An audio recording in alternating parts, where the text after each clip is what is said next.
ಅಂತೂ ಇಲ್ಲಿಯವರೆಗೆ ಆಗಿರ್ತಕ್ಕಂಥ ವಿಷಯಗಳನ್ನು ಸ್ವಲ್ಪ ನಾವು ಮೆಲುಕು ಹಾಕೋಣ. ಈ ಭಗವಂತನ ಪ್ರಸಾದದಿಂದ ಮಾತ್ರ ಸಾಧ್ಯವಾದದ್ದು ಮೋಕ್ಷ. ಪ್ರಸಾದ ಅಂದ್ರೆ ಭಗವಂತನು ಪ್ರಸನ್ನನಾಗಿ ಮಾಡುವ ಮೋಕ್ಷ. ಹೇಗಿರ್ತದೋ ಇವನನ್ನು ಬಂಧನದಿಂದ ಮುಕ್ತ ಮಾಡುತ್ತೇನೆ ಅಂತ ಪರಮ ಸಂಕಲ್ಪ ಮಾಡ್ತಾನೆ, ಅದು ಮೋಕ್ಷ. ಅಲ್ಲಿ ಆನಂದಾದಿಗಳು ಕೊಡ್ತಾನೆ ಅಂತಂದ್ರೆ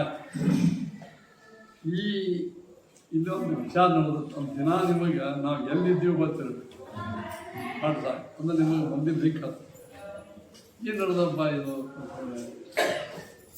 ಹೇಳಿದ್ರೆ ನಿಮ್ಗೆ ಅದರದ್ದು ದಿಕ್ಕ ಹತ್ತಿಕ್ಕೆ ನಾ ದಿನಾಲು ಸ್ವಲ್ಪ ಒಂದು 5 ನಿಮಿಷ ತಗೊಳ್ಳಿಕ್ಕೆ.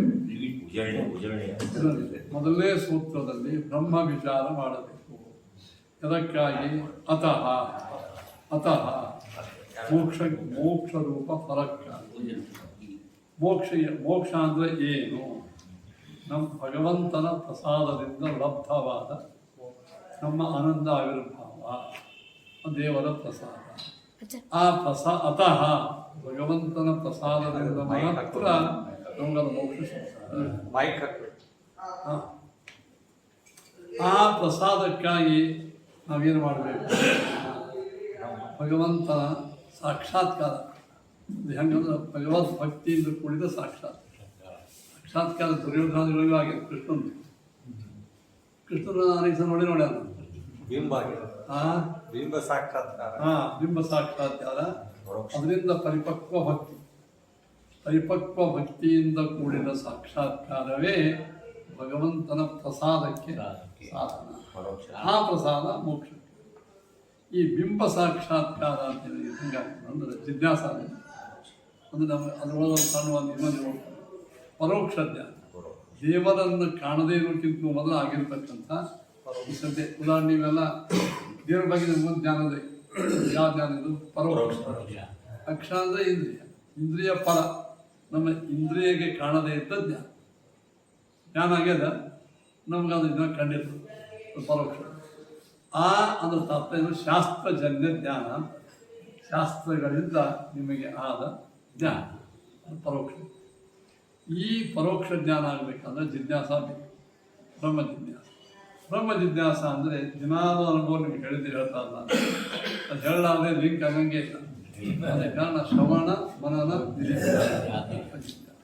ಮೊದಲೆಲ್ಲ ಕೇಳ್ತೀರಿ, ಕೇಳಿದ್ದನ್ನು ವಿಮರ್ಶೆ ಮಾಡಿ ತಿಳ್ಕೊಳ್ತೀರಿ, ನಿಶ್ಚಯ ಮಾಡ್ಕೊಳ್ತೀರಿ, ಆಮೇಲೆ ಧ್ಯಾನ ಮಾಡ್ತೀರಿ. ಆ ಧ್ಯಾನದಿಂದ ಬಿಂಬ ಸಾಕ್ಷಾತ್ ನೀವು ಮೂಡು ಇದೆಲ್ಲ ಯಾಕೆ ಅಂತ ಕೇಳಿದ್ರೆ ಭಗವಂತನ ಪ್ರಸಾದದಿಂದ ಏನಾಗ್ತದೆ? ಪ್ರಕೃತಿ ಮೋಕ್ಷ ಅಂದ್ರೆ ನಮ್ಮ ಸ್ವರೂಪ ಆನಂದ ಭಾವ ಮೋಕ್ಷ. ಇನ್ನೊಂದು ಸಂಸಾರದಿಂದ ಬಿಡುಗಡೆ, ಬಂಧ ನಿವೃತ್ತಿ. ಇದನ್ನ ಯಾಕೆ ಹೇಳಿದ್ರು ಅಂದ್ರೆ ಪರಕೀಯರು ಮಾಯಾವಾದಿಗಳು ಮೋಕ್ಷ ಅಂದರೆ ನಮಗೇನಿದೆ ಮಿಥ್ಯಾಭೂತವಾದಂಥ ಜಗತ್ತಿನ ಬಂಧನದ ನಾ ಮಾಡ್ತೀನಿ, ನೀ ತಿಂತೀನಿ, ಅವ ಹೋಗ್ತಾನೆ, ನೀ ಎಂಬುವಂಥ ಮಿಥ್ಯಾಭೂತ ತಿಳುವಳಿಕೆಗಳವ.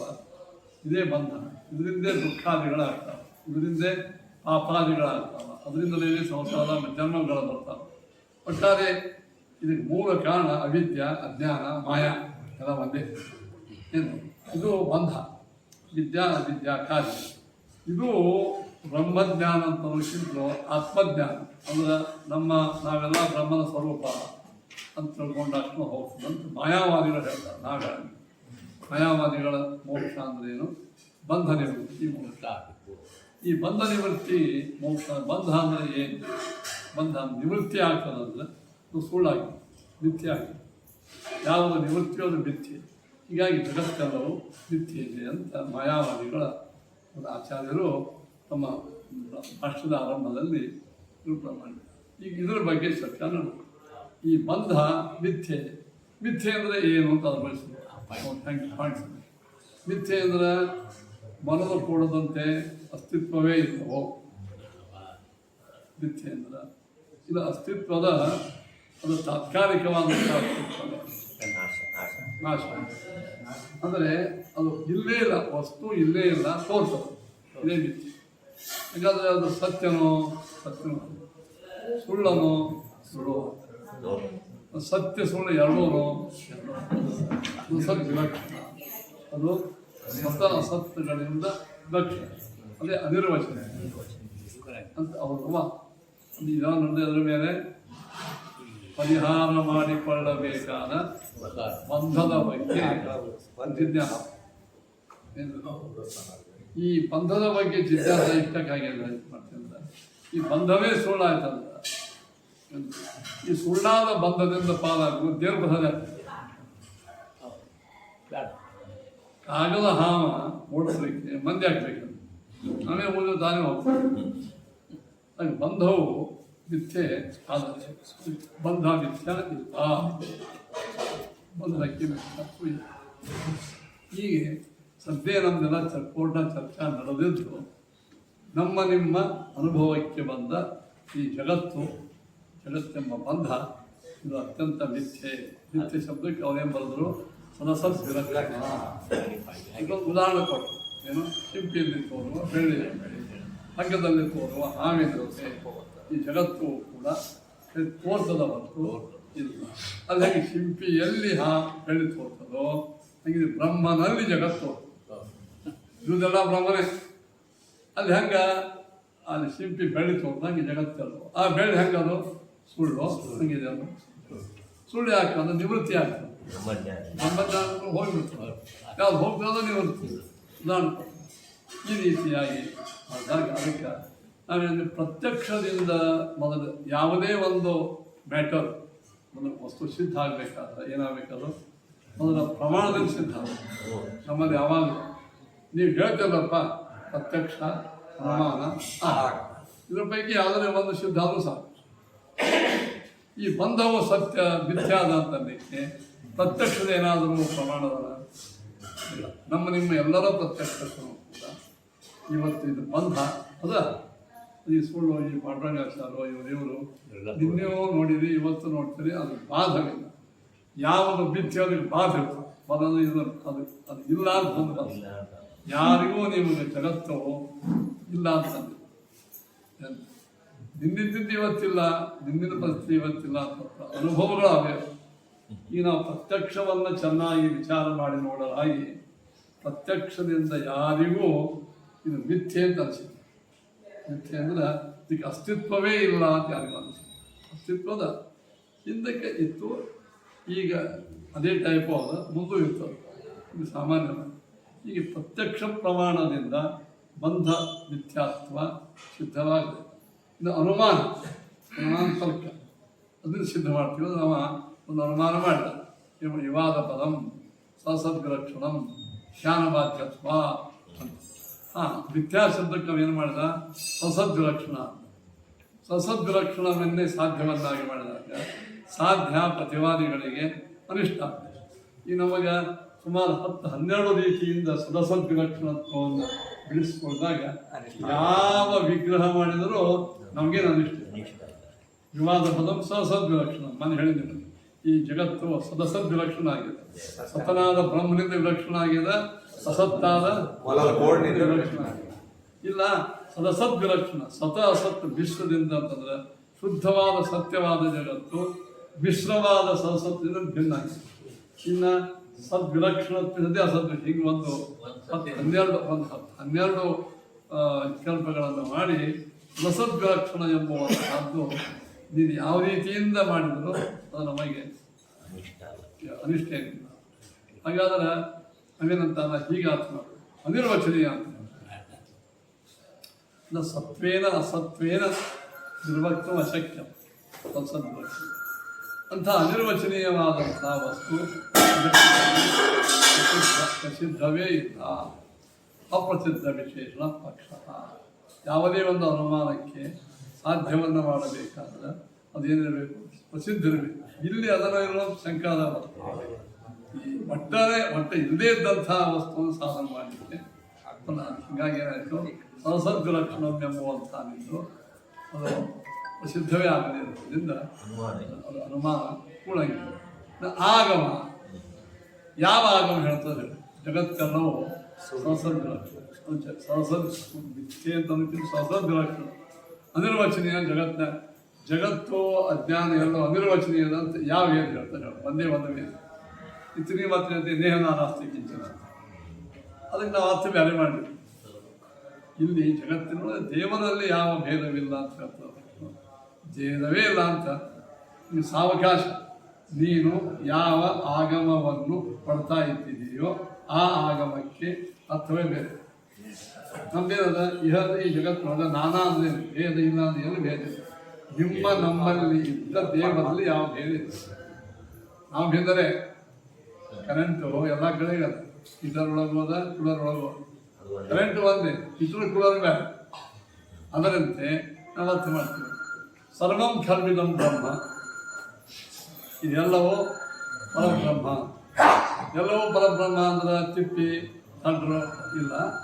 ಅವ್ರು ಎಲ್ಲರ ಮೇಲೆ ನಿಯಾಮಕ ಪರಬ್ರಹ್ಮ. ಇಷ್ಟಾಗ್ತದೆ. ಎಲ್ಲರ ಒಡೆಯ ಬ್ರಹ್ಮ. ಇವೊಂದು 8 ದೃಷ್ಟಾಂತ ಕೊಡ್ತಾರೆ. ಏನು ಎಲ್ಲದಕ್ಕೂ ಸಾವಕಾಶ ಅಂದ್ರೆ ಏನು? ಅವು ಬೇರೆ ಅರ್ಥವನ್ನು ಮಾಡಿದೆ.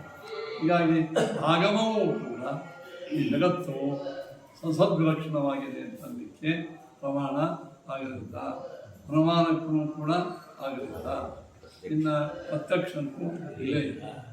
ಇನ್ನೊಂದು ಹೇಳ್ತಾ ಅದನ್ನು ಹಿಂದಿನ ಜನ ಅನುಮಾನ ಮಾಡ್ಕೊತೀನಿ.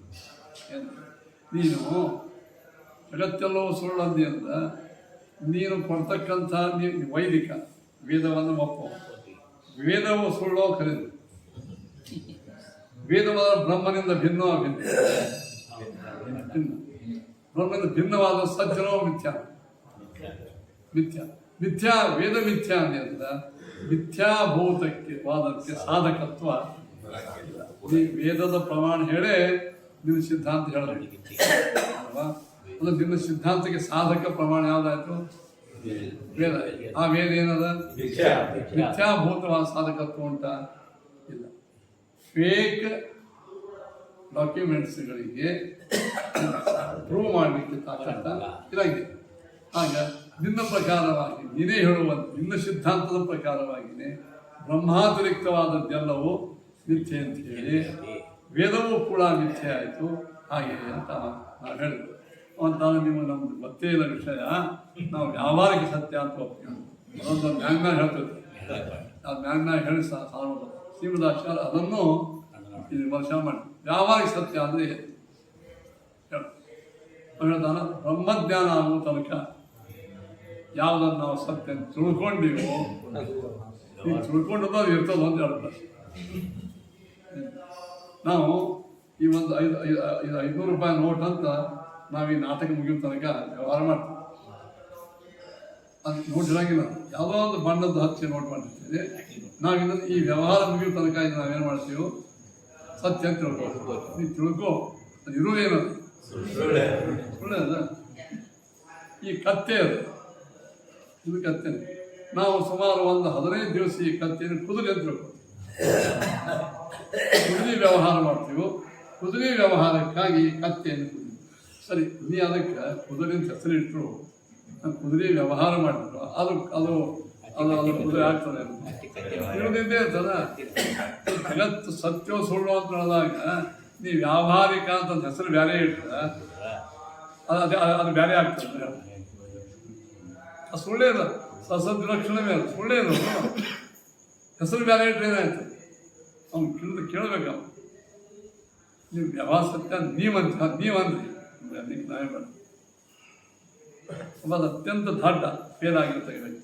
ಇವನು IAS ಆಫೀಸರ್ ಅಂತ ನಾ ಅಂತಾನೆ. ಅದಕ್ಕೆ ಲಗ್ನ ಆಗೋದು ಅದಕ್ಕೆ ಸರಿ ಲಗ್ನದಾಗ ಆದಿ ಎಲ್ಲ ಆದಿ. ಅದು ಅವ್ನು ಇರುವುದೇನು ಬದಲಿ ಆಗಿದೆ.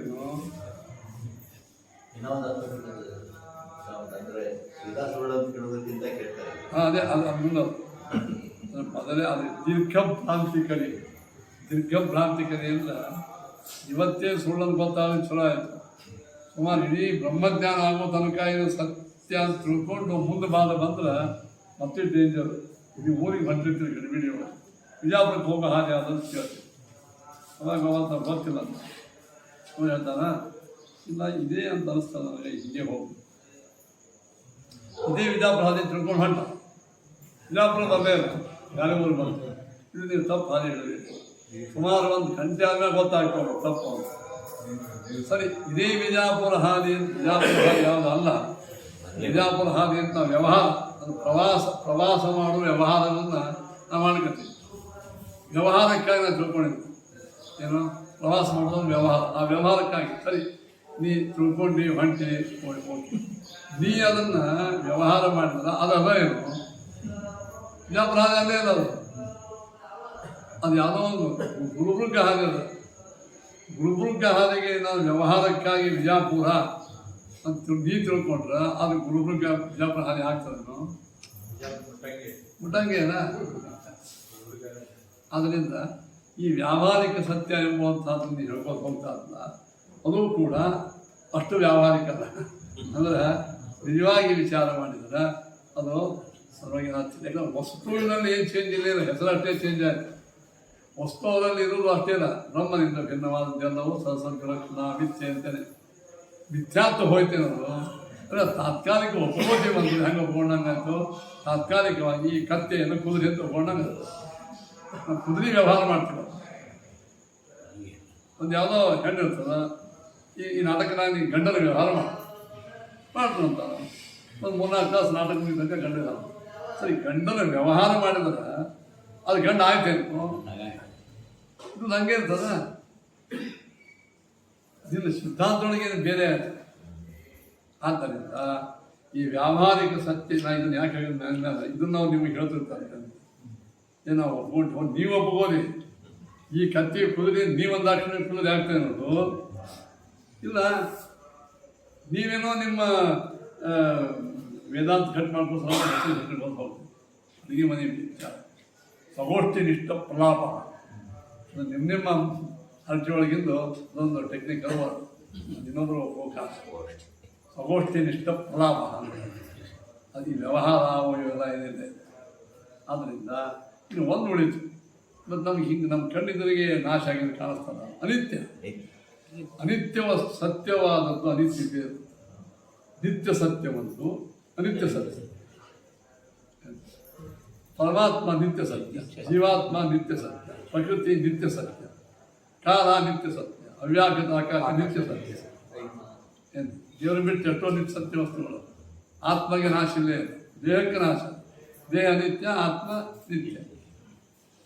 ಆದರೆ ದೇಹ ಸತ್ಯದ, ಸತ್ಯ ಅಂದರೆ ಅದಕ್ಕೆ ಅಸ್ತಿತ್ವದ, ಅದಕ್ಕೆ ಹೆಸರಿಲ್ಲ, ಅಸ್ತಿತ್ವದ ಮ್ಯಾಟರ್, ವಸ್ತುತ್ವೇನ ವಸ್ತು ಅದ. ನಾಶ ಆಗುತ್ತಂತ ಅನಿತ್ಯ ಅಲ್ಲ, ನಾಶ ಆಗುವವರೆಗೆ ಅಸ್ತಿತ್ವದ ಅದನ್ನೇ ಅದ. ಅದು ಇನ್ನೊಂದು ರೂಪಾಂತರ ಆಗ್ತದೆ, ಮತ್ತೆ ಯಾವಾಗ ಬರ್ತೀನಿ ರೂಪಾಂತರ ಆಗ್ತದೆ. ಅಂತೂ ಅದಕ್ಕೆ ಜಡತ್ವೇನ ಅಸ್ತಿತ್ವ ಅದನ್ನೇ ಅದು. ಈ ರೀತಿಯಾಗಿ ಇದೆಲ್ಲ ನಡೆದು ಯಾಕೆ ಹೇಳ್ರಿ, ಬಂಧ ಮಿಥ್ಯಾತ್ವದ ಬಗ್ಗೆ ಮತ್ತೆ ಲಕ್ಷ್ಯ ಬೇಕು. ನಾವೀ ಬ್ರಹ್ಮಸೂತ್ರ ಹೋಗ್ತೀವಿ, ಇದ್ಯಾಕೆ ಬರ್ತೀವಿ ವಿಚಾರ, ದೇವರಿಂದ ನಿವಾರಿಸಲ್ಪಡಬೇಕಾದ ಈ ಬಂಧ ಅಂತೇನದ ಸತ್ಯ. ಅಪೇಕ್ಷೆ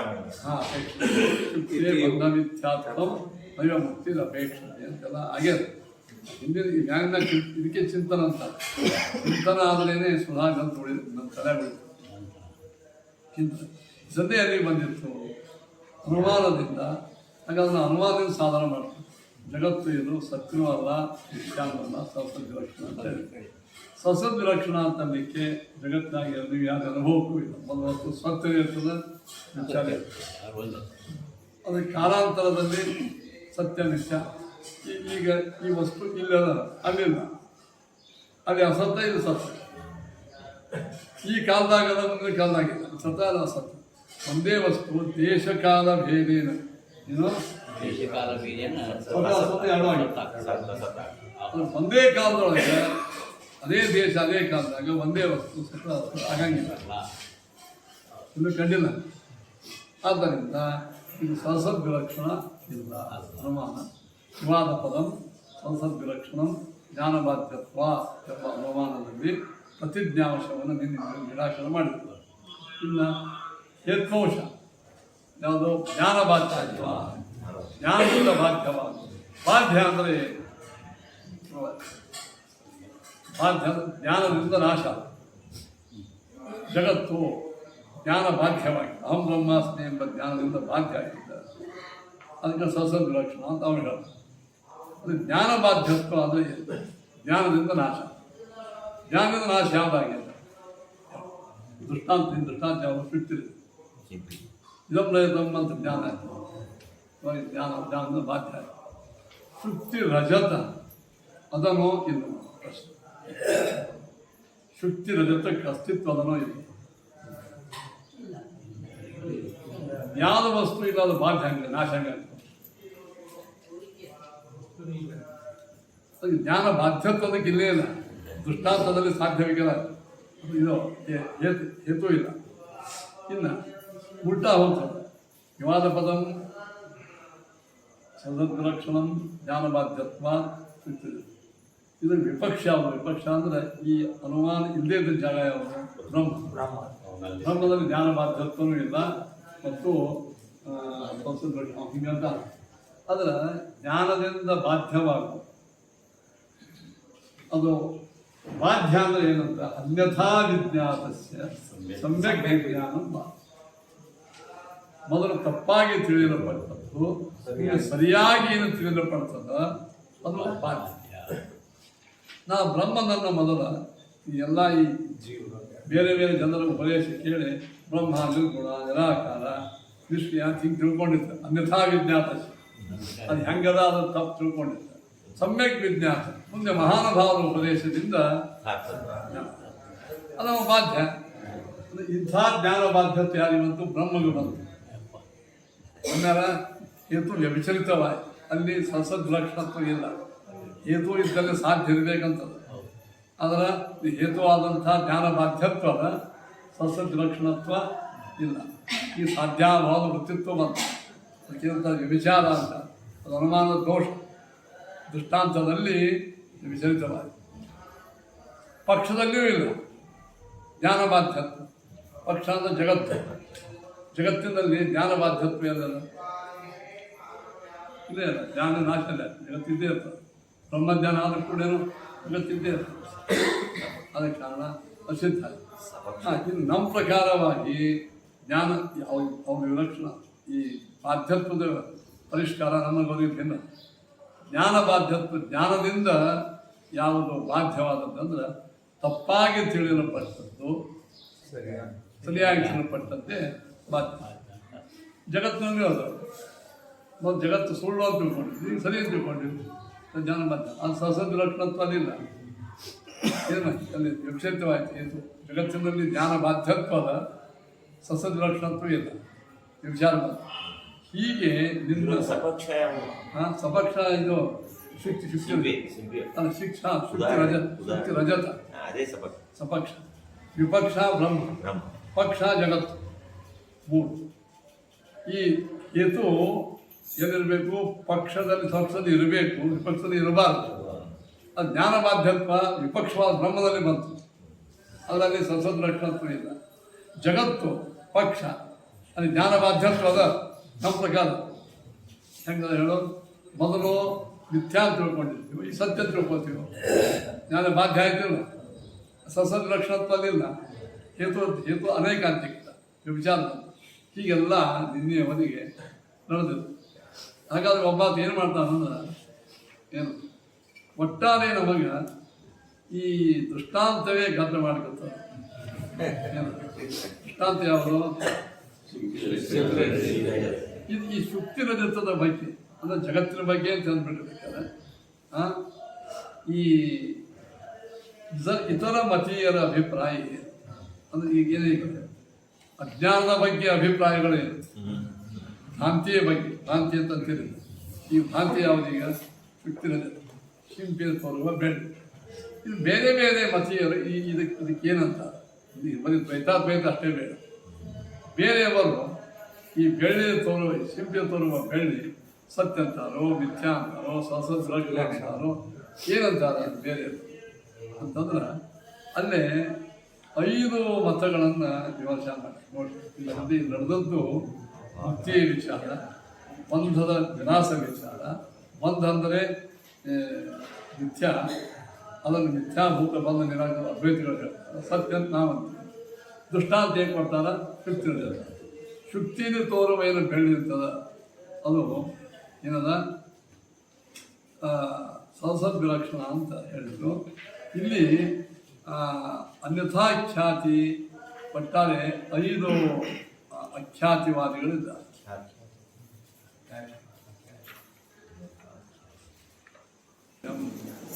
ಪಂಚಾಖ್ಯಾತಿ ಅಂದರೆ ಸ್ವಲ್ಪ ನಿಮ್ಗೆ ಗೊತ್ತಾಗುತ್ತೆ. ಹಿಂದಕ್ಕೆ ಎಷ್ಟು ಆಳವಾಗಿ ವಿಚಾರ ಮಾಡ್ತಿದ್ರು ಏನು ಅದರ ಸುಧಾರದೊಳಗೆ ನೇತೀರ್ಥರು ಯಾವ ರೀತಿಯಾಗಿ ಅವರ ಮತ ಅನುವಾದ ಮಾಡಿ ನಿರಾಕರಣೆ ಮಾಡ್ತಾರೆ. ಇದಕ್ಕೆ ಪಂಚಾಖ್ಯಾತಿವಾದ ಅಂತ ಪದ್ಧತಿ. ಸುಧಾ ಜಿಜ್ಞಾಸಾಧಿಕರಣದೊಳಗೆ ಈ ಪಂಚಾಖ್ಯಾತಿವಾದ ಪರೀಕ್ಷೆ ವಿದ್ಯಾರ್ಥಿಗಳು ಕೊಡ್ತಿರ್ತಾರೆ. ಇದರೊಳಗೆ 5 ಮತಗಳ ಮುಖ್ಯ. ಮೊದಲನೇದ್ದು ಭಾಸ್ಕರ ಮತಾನುಸಾರ, ದ್ವಿತೀಯ ತೃತೀಯೋ ನೈಯಾಯಿಕ ಮತಿ, ಚತುರ್ಥ ವಿಜ್ಞಾನವಾದಿ ಮತಿ, ಪಂಚಮಃ ನೈಯಾಯಿಕ ವಿಧಾನ. ಯದಿ ಅಂತ ಮುಂದೆ ಬರುವುದು ಪಂಚಾಖ್ಯಾತಿ ಅಂದ್ರೆ ಅಲ್ಲ, ಪ್ರಾಭಾಕರ ಮತ. ಇಹ ಖಲು ಕೇಚಿದ ಯಥಾರ್ಥಮೇವ ಸರ್ವ ವಿಜ್ಞಾನಮಿತಿ ಮನ್ಯಮಾನಃ ಅನ್ಯಥಾ ಖ್ಯಾತಿಂ ಸರಂತೆ. ಕೆಲವರು ಯಥಾರ್ಥವೇ ಜಗತ್ತಿನೊಳಗೆ ಇದ್ದದ್ದೆಲ್ಲವೂ ಸರಿಯಾದ ಜ್ಞಾನ, ತಪ್ಪ ಜ್ಞಾನ ಇಲ್ಲೇನಂತ ಅವರು ಪ್ರಾಭಾಕರರು. ಈ ಪ್ರಾಭಾಕರ ರಚನೆ ಈಗ ಯಾವ ಮತಗಳಿದೆ ಕಂಡಿದ್ದರಿಗೆ ಇರ್ತಕ್ಕಂತಹ ಮತಗಳು 2-3 ಹಂಗೆ ನೋಡಿ ಮಾಯಾವಾದಿಗಳು, ದ್ವೈತಿಗಳು, ವಿಶಿಷ್ಟಾದ್ವೈತ, ಬೌದ್ಧರೊಳಗೂ ಬಹಳ ಮಜಾ ಅದ. ಇಲ್ಲಿ ಶಾಸ್ತ್ರೀಯ ಕ್ಲಾಸಿಕಲ್ ಬೌದ್ಧರು ಯಾರಿಲ್ಲ. ಇವರೆಲ್ಲ ಇವರು ಅವ್ರು ತಮ್ಮ ಮತ ಮಾಡ್ಬರ್ತಾರೆ.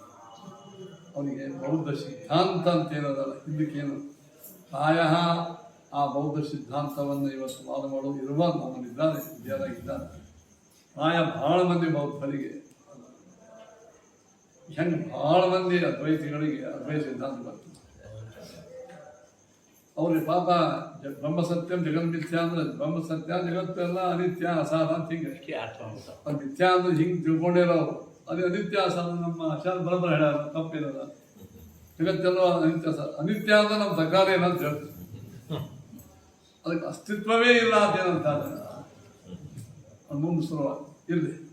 ಈಗ ಈ ವೇದವ್ಯಾಸನ ಹೆಂಗೆ ಬ್ರಹ್ಮಸೂತ್ರ ಮಾಡಿದ್ರು ಹಂಗೆ ಕರ್ಮಗಳನ್ನು ನಿರ್ಣಯ ಮಾಡಲಿಕ್ಕೆ ಅದಕ್ಕೆ ಕರ್ಮ ಮೀಮಾಂಸ ಅಥವಾ ಧರ್ಮ ಮೀಮಾಂಸ 12 ಅಧ್ಯಾಯ. ಅದಕ್ಕೆ ಜೈಮಿನಿ ಆಚಾರ್ಯರು ಅಂತ ಅವ್ರ ಶಿಷ್ಯ, ಅವ್ರ ಹೆಸರು ಇಟ್ಟರು. ಮಾಡಿದ ವೇದವ್ಯಾಸನೇ ಜೈಮಿನಿ ಆಚಾರ್ಯ ಹೆಸರು. ಅದಕ್ಕೆ ಅಂದರೆ ಅವ್ರು ಹೆಚ್ಚದ್ರೊಳಗೆ ಅದನ್ನು ಎಲ್ಲ ಕಡೆ ಪ್ರಚಾರ ಮಾಡ್ತಾ.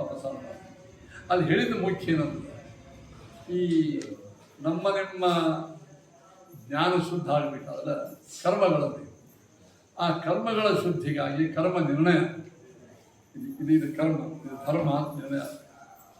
ಆ ನಿರ್ಣಯ ಮಾಡಲಿಕ್ಕೆ ಧರ್ಮ ಮೀಮಾಂಸ ಅಥವಾ ಧರ್ಮ ಮೀಮಾಂಸ ಧರ್ಮ ಜಿಜ್ಞಾಸ 12 ಅಧ್ಯಾಯಗಳನ್ನು ಬರ್ತಾರೆ. ಅದಾದ ನಂತರ ಏನು ಮಾಡಿದರು? ದೈವೀ ಮೀಮಾಂಸ, ದೇವತೆಗಳು ಹೆಂಗಿದ್ದಾರೆ, ಎಷ್ಟಿದ್ದಾರೆ, ಹೆಂಗಿದ್ದಾರೆ, ಯಾರಲ್ಲಿ ಎಂಥ ಯೋಗಿತ ಅದು ನಿರ್ಣಯ ಮಾಡಲಿಕ್ಕೆ 4 ಅಧ್ಯಾಯ. ದೈವಿ ಓಂ ಅಥಾತೋ ದೈವೀ ಜಿಜ್ಞಾಸ. ಕೊನೆಗೆ ಬ್ರಹ್ಮ ಮೀಮಾಂಸ. ಒಟ್ಟು 20 ಅಧ್ಯಾಯ. 12 ಅಧ್ಯಾಯ ಕರ್ಮ ಮೀಮಾಂಸ. ಇನ್ನು ಮುಂದಿನ 4 ಅಧ್ಯಾಯ ದೈವೀ ಮೀಮಾಂಸ, ಮುಂದಿನ 4 ಅಧ್ಯಾಯ ಬ್ರಹ್ಮ ಮೀಮಾಂಸ. ದೈವೀ ಮೀಮಾಂಸ ಕರ್ತೃಗಳು ಯಾರು? ದೈವೀ ಮೀಮಾಂಸ ಕರ್ತೃ ಪೈರಾಚಾರ್ಯ ಪೈರ ಸೂತ್ರ ಅಂತ ಪ್ರಸಿದ್ಧ ಮಾಡಿಲ್ಲ. 3 ಸೂತ್ರಗಳು ಭಾಳ ಪ್ರಸಿದ್ಧ ಇಲ್ಲ, ಇದು ಪ್ರಸಿದ್ಧ. ಇದರ ಒಳಗೆ ಕರ್ಮ ಮೀಮಾಂಸ ಅಂತ ಏನು ಮಾಡಿದ್ರು, ಅಲ್ಲೇ ಕುಮಾರ ಭಟ್ರು ಅಂತ ಜೈಮಿನ್ಯಾಚಾರ್ಯರು ಅದಕ್ಕೆ ಸಾಕಷ್ಟು ವಿಷಯ ಹೇಳಿದ ಮೇಲೆ ಕುಮಾರ ಭಟ್ರು ಅಂತ ಬಂದು ಅದಕ್ಕೆಲ್ಲ ವ್ಯಾಖ್ಯಾನ ಅದಕ್ಕೆ ಕರ್ಮ.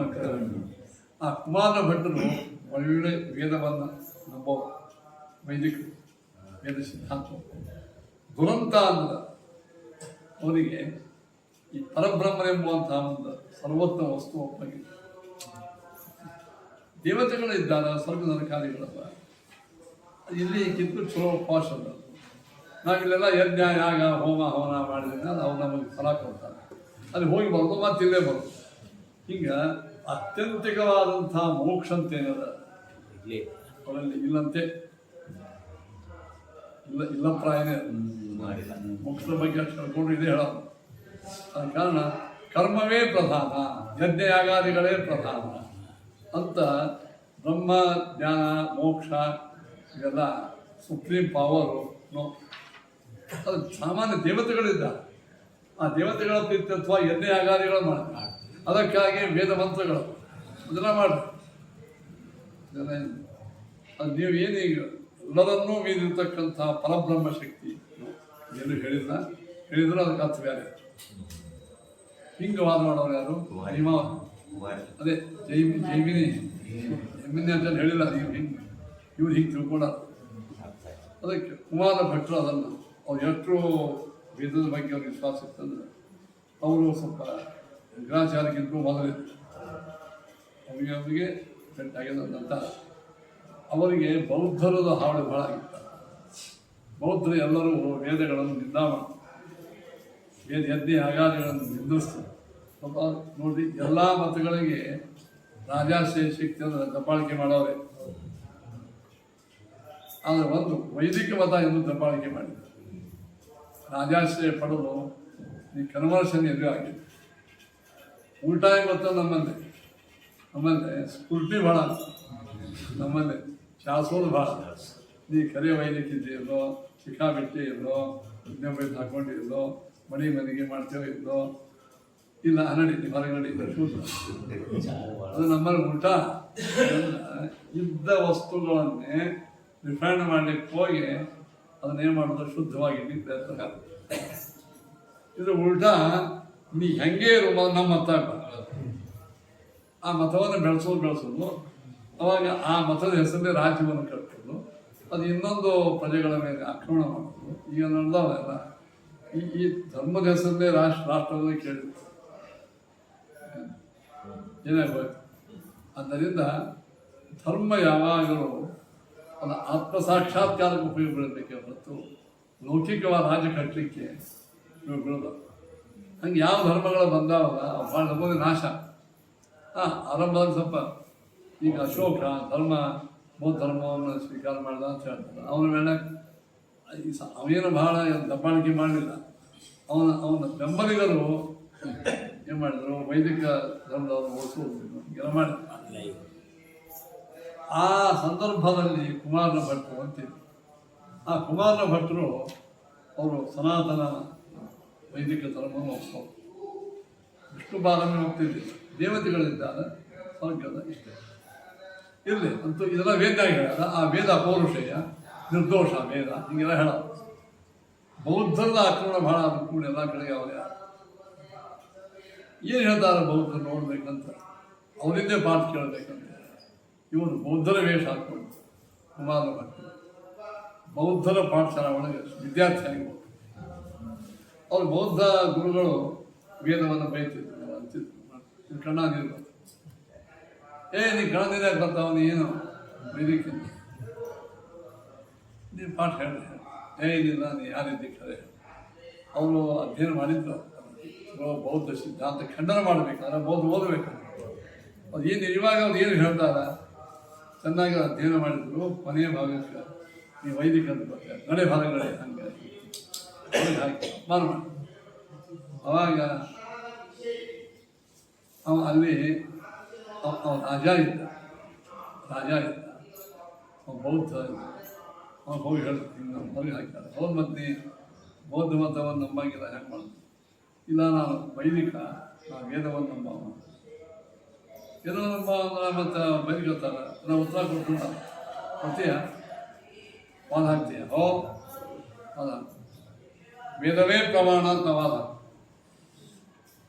ಅವ್ರ ರಾಜ ವಾದ ವೇದಿಕೆ ಅವ್ರ ಗುರುಗಳೇ ಬಂದರು ವಾದಕ್ಕೆ, ಯಾರು ಪಾಠ ಹೇಳಿದ್ರು. ಬೌದ್ಧ ಮತದ ಪಾಠ ಯಾರು ಹೇಳಿದ್ರೆ ಅವರೇ ಭಾರೀ ವಾದಿವಾದ. ಬಳಿ ಏನು ಹೇಳಿದ, ವೇದಗಳ ಪ್ರಮಾಣ ಅನ್ಲಿಕ್ಕೆ ನಾ ಎಷ್ಟು ಹೇಳ್ತಂದ್ರೆ ನಾ ಗುಡ್ಡದ ಮೇಲೆ ಕೆಳಗೆ ಬೀಳೋದು ಅಂದರೆ ನಾ ಬದುಕಿದೆ ಅಂದರೆ ವೇದ ಪ್ರಮಾಣ, ಇಲ್ಲಾಂದ್ರೆ ವೇದ ಪ್ರಮಾಣ ಅಷ್ಟು ವಿಶ್ವಾಸ. ಮ್ಯಾಲ ಹೋಗಿ ಕೆಳಗೆ ಬಿದ್ದಂತ ಒಂದು ಕಣ್ಣು ಹೋಯ್ತಲ್ಲ ಅಂದ್ರೆ ವೇದ ಪ್ರಮಾಣ ಇದ್ದರೆ ಅಂತ ಅಂದಿದ್ದೆ. ಅವಾದ ಬಿದ್ದಿದ್ರೆ ಏನಾಗ್ತಿದ್ದಿಲ್ಲ. ಪ್ರಮಾಣವಿದ್ದರೆ ಅಂತ ಒಂದು ಕಡೆ ಸ್ವಲ್ಪ ಶಂಕಾತುದಕ್ಕೆ ಒಂದು ಕಣ್ಣು ಹೋಗಿದೆ. ಪ್ರಮಾಣಗಳೇ ಅವ ಅದನ್ನ ತೆಗೆದಿದ್ದಂದ್ರೆ ನನಗೇನೋ ಆಗ್ತದೆ ಇಷ್ಟವ ವಿಶ್ವಾಸ. ಅವಾಗ ಅವರೆಲ್ಲ ಏನು ಮಾಡ್ತಿದ್ರು, ಬೌದ್ಧರು ವೈದಿಕರನ್ನು ಅಪಮಾನ ಮಾಡಿ ಹೊರಗೆ ಅಷ್ಟೋ ಕೇಳಿಸ್ತಿದ್ರು, ಅವ್ರನ್ನ ಹೊಲಿಸ್ತಿದ್ರು. ಹಿಂಗೆಲ್ಲ ಎಷ್ಟೋ ವೈದಿಕರ ಪುರುಷ ಅವ್ರು ಭಾಷಣ ಬಂದಿರ್ತಾರೆ. ಹಾಗಾಗಿ ಕೇಳಿದ, ನಾವು ವಾದ ಸೋಲಿಸ್ತೀವಿ, ಇವ್ರು ಏನು ಮಾಡ್ತೀವಿ, ಏನು ಹೇಳ್ತೀವಿ ಅವ್ರು ಮಾಡ್ತೀವಿ, ಇವರು ದೇಶ ಬಿಟ್ಟು ಹೊರಗೆ ಹಾಕ್ತೀವಿ ಅಥವಾ ಅಗ್ನಿ ಪ್ರವೇಶ ಮಾಡು. ನಾ ಅಗ್ನಿ ಪ್ರವೇಶ ಮಾಡು, ನಾವು ವೈದಿಕ ಧರ್ಮ ಬಿಟ್ಟು ಬೌದ್ಧ ಹಾಕ್ತೀವಿ. ಚಂಡ ವಾದ ಮಾಡಿದಾಗ ಕುಮಾರ ಭಟ್ರು ಗೆದ್ರು. ಅವಾಗ ರಾಜ ಎಲ್ಲರೂ ಹಿಡಿದು ಅಗ್ನಿಗಳು ಹಾಕಿ ಓಡಿ ಹೋದ್ರು. ನೇಪಾಳಕ್ಕೆ ಹಂಗೆ ಹೋಗ್ಯಾರ ಚೈನಾಕ್ಕೆ, ಇನ್ನು ಅಲ್ಲೇ ಎಲ್ಲ ಕಡೆ ಓಡಿ ಹೋದ್ರು. ಇನ್ನು ಖಾಲಿ ಆಯ್ತಲ್ಲ. ಆವಾಗ ಅವ್ನು ಕೆಟ್ಟ ಅನ್ನಿಸ್ತು. ಗುರುಗಳು ಸತ್ತು ಹೋದ್ರು, ನಂಗೆ ಯಾವ್ದು ಪಾಠ ಹೇಳ್ಯಾರ, ನಾ ಇರಬಾರ್ದು ಅಂತ ಹೇಳಿ ಪ್ರಾಯಶ್ಚಿತ್ತ ಮಾಡ್ಕೊಳ್ಳಿಕ್ಕೆ ಅಗ್ನಿ ಪ್ರವೇಶ ಮಾಡಿದ್ರು. ಆವಾಗ ಶಂಕರಾಚಾರ್ಯಗೆ ಅವನು ಬೆಟ್ಟ. ಶಂಕರ ಮತವನ್ನು ಓದಿದ್ದ. ಅದಕ್ಕೆ ಅವರೊಂದು ಇದೇನಿದು, ಇದೊಂದು ಪ್ರಚ್ಛನ್ನ ಬೌದ್ಧ, ಇದೊಂದು ಬೌದ್ಧ ಮತದಂಗೆ ಹೆಸರು ವೈದಿಕ ಅಂತ ಅವ ಏನೋ ಅಂದ ಅಂತಾರೆ. ಇಲ್ಲ ಅವ ಅದನ್ನೇ ಸ್ವೀಕಾರ ಮಾಡಿದ ಅಂತ ಇನ್ನೊಬ್ಬ ಅಂತೂ ಈ ಇತಿಹಾಸಗಳಲ್ಲಿ ನಾವು ಕಂಡಾಗ ಎರಡೂ ಕಥೆಗಳು ಕಾಣಿಸ್ತಾವೆ. ಆತ ಅವರು ಶೂನ್ಯ ತತ್ವ ಅಂತಂತಾರೆ. ನೀವು ನಿರ್ಗುಣ, ನಿಷ್ಠೆಯ, ನಿರಾಕಾರ, ನಿರಂಜನ, ಏನೂ ಇಲ್ಲದೆ ಇದ್ದದ್ದೇ ಬ್ರಹ್ಮ. ಮತ್ತು ಏನೋ ಅದಾದ್ರೆ ಮತ್ತು ಸವಿಶೇಷ ಬ್ರಹ್ಮ. ಎರಡೂ ತೊಂದರೆ. ಯಾವ ವಿಶೇಷ ಇಲ್ಲದಿದ್ದೇ ಬ್ರಹ್ಮ ಅಂತ. ಮೊದಲನೇ ಆನಂದ ಜ್ಞಾನ ಅವನೋ ಇಲ್ಲೋ.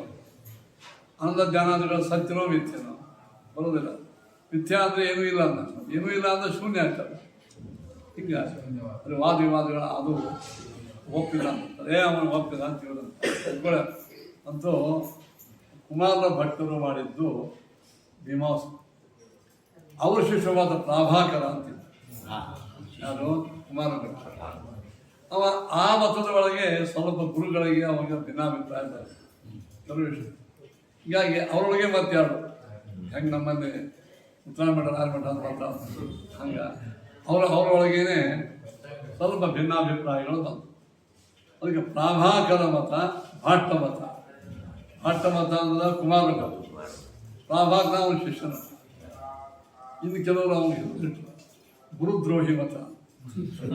ಅದಕ್ಕೆ ಗುರುಮತೆ ಅಂತ ವ್ಯಂಗ್ಯವಾಗಿ ಗುರುದ್ರೋಹಿ ಮತೆ.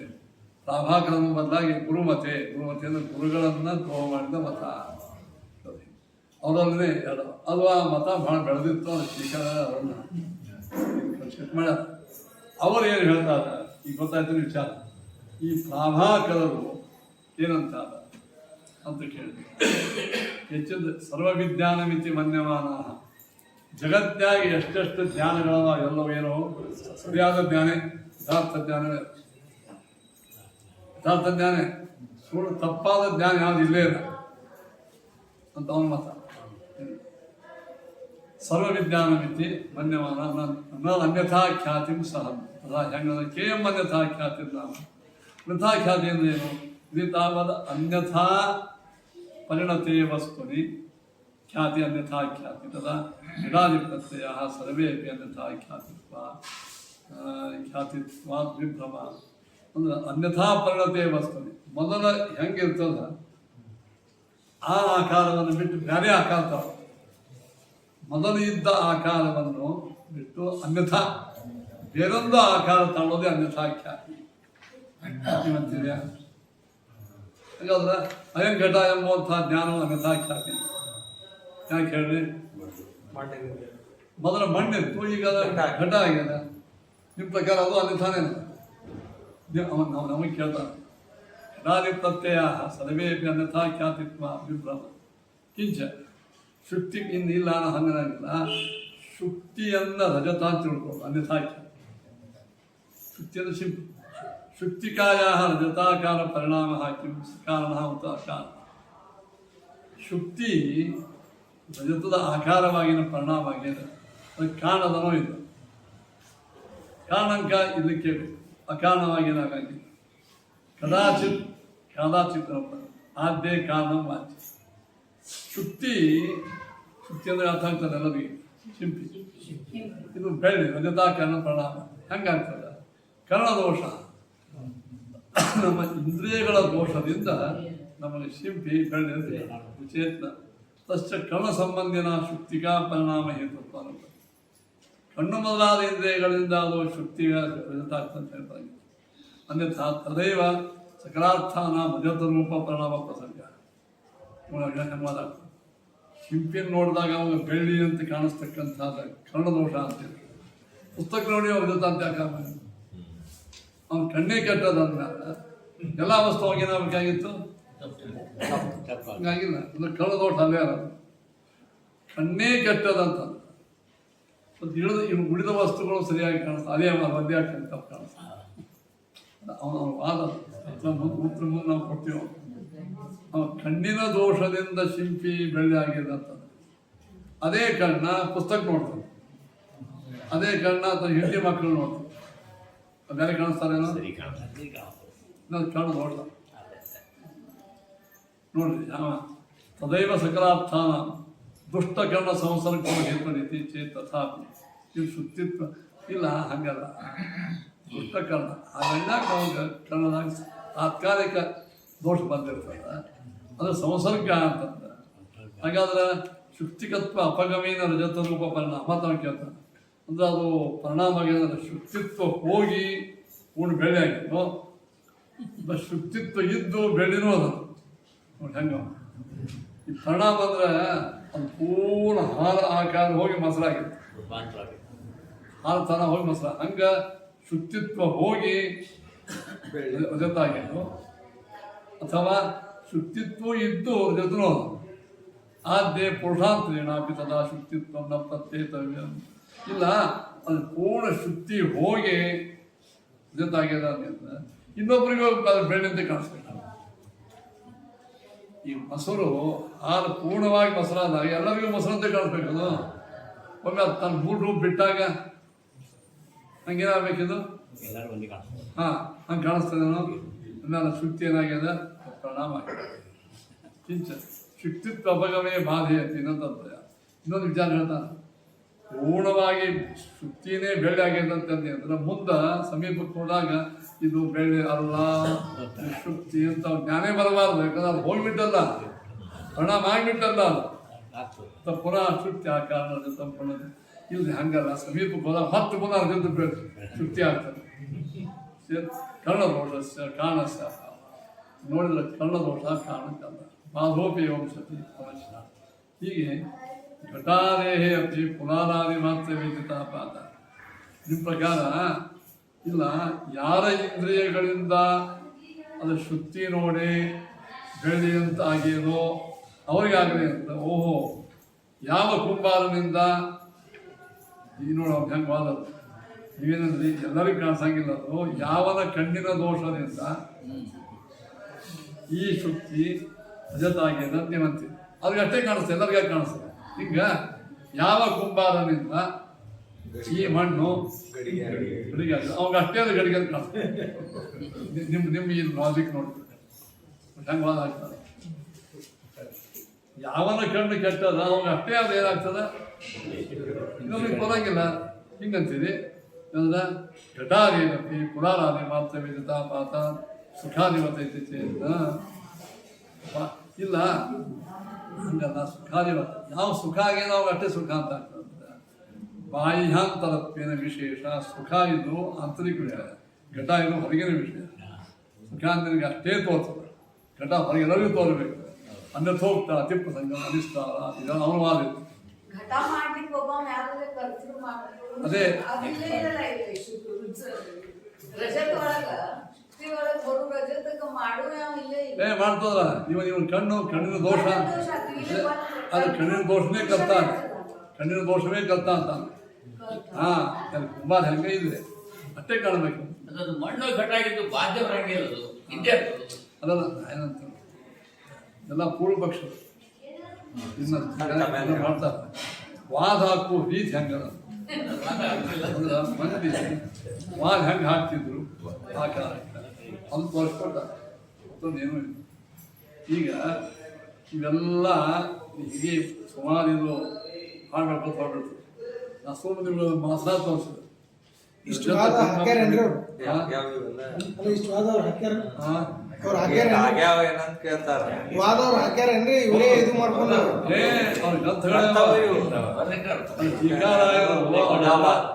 ಈಗಾರ ಅವ್ರ ಜೊತೆ ವಾದನೂ ಹಾಕ್ಯಾರ. ಗ್ರಂಥಗಳು ಅಲ್ಲಿ ಒಂದು ಲಕ್ಷ ಗ್ರಂಥ ಇದ್ದು ಅಂತಾನೆ ಅಹಮದಾಬಾದ್ ಲೈಬ್ರರಿ ಒಳಗೆ ಎಲ್ಲ ಮತದವ್ರ ಗ್ರಂಥಗಳು. ಟೀಕಾರ ಅಲ್ಲಿ ಅವ ಕಾಮದೇವ ಅಂತ ಅವನೊಬ್ಬ ಬೌದ್ಧ ಭಿಕ್ಷು ಇದ್ದ. ಅವ ಇವ್ರ ಪಂಡಿತ ನೋಡಿ ನಾವು ನಮಸ್ಕಾರ ಮಾಡಿದ. ನಿಮ್ಗೆ ಏನು ಬೇಕಾದ್ರೆ ಕೊಟ್ಟು ಸ್ವಾಮಿ, ನನಗೆ ಏನೂ ಬೇಡ, ಆ ಲೈಬ್ರರಿಗೆ ಹೋಗ್ಬೇಕು ವೇಷ.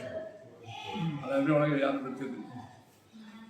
ನನಗೆ ಬಂದ ಎಷ್ಟು ದಿವಸ ಇರ್ತೀರಿ ನೀವೇ ಇದಕ್ಕೆ ಮುಖ್ಯಸ್ಥ ಅಂದ್ಬಿಟ್ಟು ಹೇಳಿ ಶ್ರೀಲಂಕಾಕ್ಕೆ ಹೋದ ಪ್ರಚಾರ ಮಾಡಿ ಅವ್ರು ಹೋದಾಗ ಟೀಕಾರ ಇದ್ರೆ ಅವರಿಗೆ ಎಷ್ಟು ಸಂತೋಷ ಆಯ್ತು ಅಂದ್ರೆ ಎಲ್ಲ ಮತಗಳ ಪುಸ್ತಕ ರೈತ ವಿಶಿಷ್ಟ ಬೌದ್ಧ, ಶಾಕ್ತ, ಜೈನ, ಆಶುಭತ. ಬೌದ್ಧರೊಳಗೆ ಅನೇಕ ಭಾಗಗಳು ನಾಲ್ಕೈದು.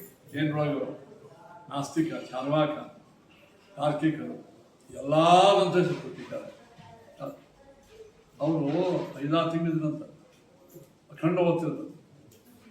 ಅವ್ರದೇ ಮತ ಓದೆಲ್ಲ ಪೂರ್ವಪಕ್ಷ ಇಷ್ಟೆಲ್ಲ ಅವ್ರದೇ ಅಲ್ಲ, ಅವರ ಮತವನ್ನೇ ಅನುವಾದ ಮಾಡಿ ಖಂಡನ ಮಾಡ್ಬೇಕಂದ್ರೆ ಎಲ್ಲ ಇದು ನಾಳಂದ ಅಂತ ಅಲ್ಲೇ ಇಲ್ಲ ಬೌದ್ಧದ ಕೇಂದ್ರ ಅಂತ ಅಂದ್ರೆ ಇದೆಲ್ಲ ನಾವು ಟೀಕಾಲಯದ ವಿಚಾರವನ್ನು ಯಾಕೆ ಹೇಳ್ತೀವಿ? ಓದಿ ಬರ್ದದ್ದು ಅದು ಬರೀ ಹಾಗೆ ಪ್ರಮಾಣ ಮಾಡಿ ಬರ್ದದ್ದು. ಮತ್ತು ಆ ಮೇಡಕ್ಕೆ ಚಾಲ್ತಿ ಒಳಗೆ ಇದ್ದು ಏನು ಹಿಂಗೂ ವಿಚಾರ ಮಾಡೋ ಬಂದಿತ್ತು. ಹಾಗಾದ್ರೆ ಅಮೇಲೆ ಕೇಳ್ತಾವ, ಹಾಗಾದ್ರೆ ನೀ ಏನು ಹೇಳ್ತೀವಿ ಕೊನೆಗೆ ಏನು ಹೇಳ್ತೀವಿ ಹೇಳ್ತಾರೆ. ಆಳವಾದ ಆಗ್ಯಾವ ಅವ್ನು ಕೊನೆಗೆ ಅವೇನು ಹೇಳ್ತಾನೆ, ನೀ ಹೆಂಗೆ ಕೊಡ್ತೀವಪ್ಪ ಇದು ಶುಕ್ತಿ ರಜತ ಸುಟ್ಟು ಗಣಿ ಸರಿಯಾದ ಜ್ಞಾನ ಹೆಂಗಾಗ್ತದೆ? ತಪ್ಪ ಜ್ಞಾನ ಅನುಭವದಲ್ಲ. ಸರಿಯಾದ ಜ್ಞಾನದಲ್ಲಿ ಎರಡದ, ಒಂದು ಗ್ರಹಣಾತ್ಮಕ, ಒಂದು ಸ್ಮರಣಾತ್ಮಕ. ಇದಂ ರಜತಂ ಅಂತಂತಿಲ್ಲ, ಇದಂ ಅಂದ್ರೆ ಇದು ಅಂತ, ಇದು ಗ್ರಹಣ. ರಜತ ಇದು ಸ್ಮರಣ. ಇದಂ ನೋಡ್ನಿಂಗ್ ರಜತ ಸ್ಮರಣ. ಖರೇ ರಜತ ಸ್ಮರಣ. ಇದಂ ಅಂತ ನೋಡ್ನಿಂಗ್ ಏನಾಯ್ತು, ರಜತ ಸ್ಮರಣ ಆಯ್ತು. ನೀವು ಸ್ಮರಣ ಜ್ಞಾನ ಸರಿ ಅಂತೀರ ನಿಮಗೆ ಸ್ವಾಮಿಗಳ ಸ್ಮರಣ ಆಯ್ತು. ತಪ್ಪು ಸರಿ ನೋಡು ಸರಿ. ನೀವು ಯಾರೋ ಒಬ್ಬ ಸ್ವಾಮಿಗಳು ನೋಡಿ ನಮ್ಮ ಸ್ಮರಣ. ಹಂಗೆ ಸಿಂಪಿಯನ್ನು ನೋಡಿ ನಿಮಗೆ ಬೆಳ್ಳಿ ಸ್ಮರಣ. ಇದಂ ರಜತಂ ಅಂತ ಈ 2 ವಾರ ಇದಂ ಬಂದ ಇದು ಅಂದ್ರೆ ಯಾವುದು? ರಜತಂ ಇದು ಗ್ರಹಣಾತ್ಮಕ, ಸ್ಮರಣಾತ್ಮಕ. ಇದಂ ಇದು ಗ್ರಹಣ ಆಯ್ತು ಕಣ್ಣಿನಿಂದ, ಅದು ಸರಿನೇ. ಅದು ಸ್ಮರಣ ಆಯ್ತು, ಅದು ಸರಿನೇ. ಇದು ತಪ್ಪ ಜ್ಞಾನ ಯಾವುದು ಅಂತ ಕೇಳ್ತಾರೆ. ಇದರೊಳಗೆ ತಪ್ಪಾದಂಥ ಜ್ಞಾನ ಯಾವುದಲ್ಲ ಹೇಳಿ. ಎರಡು ಸರಿನೇ. ಇಲ್ಲ ಮುಂದೆ ಬಾಧ ಬರ್ತದಲ್ಲ, ನೇದಂ ಬರ್ತದ, ಅದು ಬರ್ತ ಬಾಧ ಏನು ಬಂತು. ಯಾವುದೇ ಗ್ರಹಣಾತ್ಮಕ ಜ್ಞಾನ ಅದು ಸ್ಮರಣಾತ್ಮಕ ಜ್ಞಾನ ಒಂದೇ ಅಂದ್ಬಿಟ್ಟು. ಗ್ರಹಣವಾದದ್ದು ಸ್ಮರಣ ಜ್ಞಾನ ಅಲ್ಲ. ಜ್ಞಾನ ತಿಳ್ಕೊಂಡು ಅದು ನಿನ್ನ ಆ ವೇಳಕ್ಕೆ ಹಿಂದಿನ ದೋಷಗಳೇ ತಿಳ್ಕೊಂಡಿದ್ವಿ. ಹಿಂದಿನ ದೋಷ ತಿಳ್ಕೊಂಡು ಅದೇ ತಪ್ಪಾಗುತ್ತೆ. ನಿನ್ನ ದೋಷದಾದಾಗ ತಪ್ಪಾಗಬೇಕು. ಅದು ಗ್ರಹಣಾತ್ಮಕನೇ ಸ್ಮರಣಾತ್ಮಕನೇ. ಕಣ್ಣಿನಿಗೆ ಸಂಪರ್ಕ ಆಗಿದ್ದ ಜ್ಞಾನ ಯಾವುದು? ಇದಮ್ಮ ಇದು ಸರಿಯಾದ ಜ್ಞಾನ. ರಜತಮ್ಮ ಜ್ಞಾನ ಆಗಿದ್ದೇನಿದು ಅದು ಸರಿ. ಮುಂದೆ ನೇದಂ ರಜತಮ್ಮ ಅಂತ ಆಗ್ತದ. ಹೌದು, ಇದು ಗ್ರಹಣಾತ್ಮಕ, ಸ್ಮರಣಾತ್ಮಕ ಅಲ್ಲ. ಸ್ಮರಣೆ ಯಾರೋ ಒಬ್ರು ಕಾಯಿ ಬಟ್ಟಿ ಉಟ್ಕೊಂಡು ಸ್ವಲ್ಪ ಕೂತಾರ, ಸತ್ಯಾತ್ಮ ಕೂತಾರ ಅಂತ ಸ್ವಲ್ಪ ಅವರಾಗೆ ಇದು ಕಟ್ಟದ ಇದು ಸತ್ಯಾತ್ಮ. ಇವರಲ್ಲ ತುಂಬಾ ಸತ್ಯಾತ್ ತಿಳ್ಕೊಂಡದ್ದು ಇವರು. ಇದು ಸರಿಯಾದ ಜ್ಞಾನವೇ, ಸತ್ಯಾತ್ಮ ಎಂಬ ಸರಿಯಾದ ಜ್ಞಾನ. ಇವರೇ ಸತ್ಯಾತ್ ತಿಳ್ಕೊಳ್ಳೋದು ತಪ್ಪು ಅದಲ್ಲ. ಅದು ಯಾಕಾಯ್ತದು? ಒಂದು ಗ್ರಹಣವೇ ಸ್ಮರಣ ತಿಳ್ಕೊಂಡೆ. ಅದ ಕಾರಣ ಅದು ಇಂದ್ರಿಯಗಳಿಂದ ದೋಷದಿಂದ ಆಗಿರ್ತದೆ. ಜ್ಞಾನ ಎರಡು ಜ್ಞಾನ ಸರಿ. ಈ ರೀತಿಯಾಗಿ ಒಟ್ಟಾರೆ ತನ್ನ ವಾದವನ್ನು ಸಮರ್ಥ. ಅದಕ್ಕೆ ನಮ್ಮ ಟೀಕಾರಾಯನ ಪುಸ್ತಕ ಕೊಡ್ತಾರಲ್ಲ, ಅಂತೂ ನಮ್ಮಲ್ಲಿ ಸರಿಯಾದ ಜ್ಞಾನ ತಪ್ಪು ಜ್ಞಾನದ ಅರ್ಥ ಇದ್ದ ವಸ್ತುವನ್ನು ತಪ್ಪಾಗಿ ತಿಳಿದುಕೊಳ್ಳುವುದೇ ಮಿಥ್ಯಾ. ಇಲ್ಲೇ ತಗೋ, ಅಲ್ಲಿ ಇದ್ದ ವಸ್ತು ಯಾವುದು? ಇಲ್ಲೇ ಇದ್ದ ವಸ್ತು ಯಾವುದು? ಸರಿ, ಬೆಳ್ಳಿ ಶುದ್ಧಿಯನ್ನ ಬೆಳ್ಳಿ ಅಂತ ತಿಳ್ಕೊಂಡು ಸರಿ. ಈ ಸಣ್ಣ ತಪ್ಪು ಇಲ್ಲ ಸ್ಮರಣಾಗ್ರಹಣ ದಿನಕ್ಕೆ ಆ ವೇಳಾಕ ನಂಗೆ ರಜೆ ಇದು ಶುಂಠಿ ಅದ, ನನಗೆ ಬೆಳ್ಳಿ ಸ್ಮರಣ ಆಗಿದೆ, ಜ್ಞಾನ ಆಗ್ತೇನೆ ಆ ವೇಳಾಕ ಈಗ ಕೇಳ್ತಾರೆ. ಇದು ಬೆಳ್ಳಿ ಅಂತ ತಿಳ್ಕೊಂಡ ಸಮಯದಲ್ಲಿ ಈಗ ನನಗೆ ಯಾರು ಜ್ಞಾನ ಏನು ಒಂದು ಈಗ ಹಂಗೆ ಜ್ಞಾನ ಆ ವೇಳಾಕ ಹಂಗಿತ್ತ ನಿಮ್ಗೆ ತಗೊಳಕ್ ಹೋಗಂಗಿಲ್ಲ ಬಂದ ಇಲ್ಲ ಇದು ಒಂದು ಸ್ಮರಣಾತ್ಮಕ ಒಂದು ಗ್ರಹಣಾತ್ಮಕ ಹಿಂಗಾಗೇನಿಲ್ಲ. ಆ ಶಿಲ್ಪಿನೇ ಬೆಳ್ಳಿ ಅಂತ ತಿಳ್ಕೊತೀವಿ. ಅದೇನೇನು ಸ್ಮರಣಾತ್ಮಕ ಜ್ಞಾನ ವಿಷಯ ಆಗಿದ್ದೇ ಗ್ರಹಣಾತ್ಮಕ, ಅದೇ ತಪ್ಪ ಜ್ಞಾನ. ನಮ್ಮ ಯಥಾರ್ಥ ಜ್ಞಾನ ಅಂದ್ರೆ ಏನು? ಜ್ಞಾನ ಎರಡವ, ಎರಡು ವಸ್ತುಗಳು ಅವನೇ. ಅವುಗಳಂತ ಒಬ್ರು ಇದ್ದಾರೆ, ಇನ್ನೊಬ್ಬ ಮುಂಕೃತವಾಗಿದ್ದ ವಸ್ತು ಇದೆ ಇದ್ದಾರೆ. ಇವನೇ ಅವನು ತಿಳ್ಕೊಂಡದ್ದು ಆ ವೇಳೆ ತಪ್ಪು. ಹೌದು, ಸ್ಮರಣ ಆಗಲಿ, ಸ್ಮರಣನೂ ಆಗೋದು ಸ್ಮರಣಾಗಿದ್ದಾನು ಕರೆಕ್ಟೇ. ಆ ಸ್ಮರಣಾತ್ಮಕ ಏನೋ ಒಂದು ವಸ್ತು ಅದಲ್ಲ, ಅದೇ ನೀನು ತಿಳ್ಕೊಂಡು ತಾವಿದ್ದಾರೆ. ನಮ್ಗೆಲ್ಲರಿಗೂ ಅನುಭವ ಹಿಂಗದು. ಯಥಾವಂತಂ ಕಾಲಮಹಂ, ಇಲ್ಲಿಯವರೆಗೆ ನಾನು ಈ ಶುದ್ಧಿಯನ್ನೇ ರಜತತ್ವೇನ ಪ್ರತಿಪನ್ನ, ರಜತಂತ ತಿಳ್ಕೊಂಡೆ, ಅದು ತಪ್ಪು ಅಂತ ಅನುಭವ. ಉತ್ತರಕಾಲೀನ ಅನುಭವ ಸ್ಮರಣ ವಿಕಾರವಾಕ್ಯ ಆಚಾರವಾಕ್ಯ ಏನು ಇಲ್ಲಿಯವರೆಗೆ ನಾನು ತಿಳ್ಕೊಂಡದ್ದು ತಪ್ಪು. ಹಾಂ, ನಿನಗೆ ಆ ಜ್ಞಾನ ನಡೆದಾಗ ಎರಡು ಜ್ಞಾನ ಆಗ. ಇದು ಬೆಳ್ಳಿ ಅಂತ ನಿನಗೆ ಅನುಭವ ಇದ್ದಾಗ ಎರಡು ಜ್ಞಾನ ಆಗ್ತದ? ಒಂದೇ ಆಗ್ತದ? ಒಂದೇ ಯಾಕಾಯ್ತು? ಅದನ್ನೇ ತಿಳ್ಕೊಂಡೆ. ಇದೇ ತಪ್ಪು. ಇನ್ನು ಜಗತ್ತಿನಾಗಿರೋದ ತಪ್ಪ ಜ್ಞಾನವೂ ಅದ, ಸರಿಯಾದ ಜ್ಞಾನವೂ ಅದ. ಎಲ್ಲವೂ ಸರಿಯಾದ ಜ್ಞಾನ ಅಂತ ಅರಬೇಡ ಅಂತಹ ಇಲ್ಲೇ ತಂದು ಹಚ್ತೀವಿ. ಜಗತ್ತು ಇದೇ ರೀತಿಯಾಗಿ ಇದು ಜಡ, ಇದು ಪರತಂತ್ರ, ಭಗವಂತನ ಅಧೀನ, ಭಗವಂತನ ನಡೀತದ ಎಂಬ ಜ್ಞಾನ ನಿಜವಾಗಿಯೂ ಜ್ಞಾನ. ಅದಿಲ್ಲದೆ ಇದ್ದಾಗ ಇದು ಜಡ ಅದ, ಇದು ನಮ್ಮಂಗೆ ಚೇತನೆ ಅದ, ಇದನ್ನ ಸ್ವಾಮಿ ನಾನೇ ಇದ್ದೀನು, ಇದೇನೆಂಬ ವಸ್ತು ಇಲ್ಲೇ ಇಲ್ಲ ಎಂಬ ತಿಳುವಳಿಕೆ ತಪ್ಪು ಜ್ಞಾನ. ಈ ತಪ್ಪು ಜ್ಞಾನ ಹೋಗಬೇಕಾದ್ರೆ ಭಗವಂತನ ಪ್ರಸಾದ ಬೇಕು. ಅದಕ್ಕಾಗಿ ಜಿಜ್ಞಾಸ ಮಾಡಬೇಕು. ಅದು ಪಾಠಕ್ಕೆ ಬರಲಾರ. ಪ್ರಭಾಕರ ಇದು ಕ್ಷೇತ್ರದ ಇದು